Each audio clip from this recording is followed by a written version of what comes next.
Welcome to Not Milk Never Milk. Subscribe if you're lactose intolerant. In this video, I will explain how to send emails in GetResponse. First, navigate to the Tools menu on your dashboard and select Email Marketing. From there, you can choose to create either a new newsletter for a one-time broadcast or an autoresponder for automated sequences. Next, you will define your email's internal name, craft a compelling subject line, and confirm your sender and reply to email addresses. This foundational step ensures your message is properly identified and delivered. Now, let's design your email content. GetResponse offers hundreds of professional, pre-designed templates, or you can begin with a blank canvas. The intuitive drag-and-drop editor makes it simple to add various content blocks, including text, images, videos, and call-to-action buttons.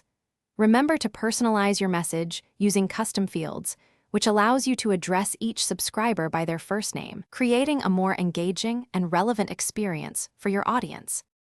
Next, we'll focus on targeting and scheduling your email. You can select specific contact lists or segments to ensure your message reaches the most relevant audience. Consider setting up a /B tests for your subject lines or even different content variations to discover what resonates best with your subscribers. Finally, you have the flexibility to send your email immediately or schedule it for a precise date and time, ensuring optimal delivery and engagement. Before sending, a thorough review is crucial. Always preview your email on both desktop and mobile devices to guarantee it looks perfect across all platforms.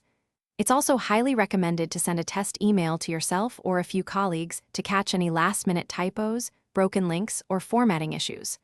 Once you are completely satisfied with every detail and all settings are confirmed, simply click Send Message to launch your email campaign.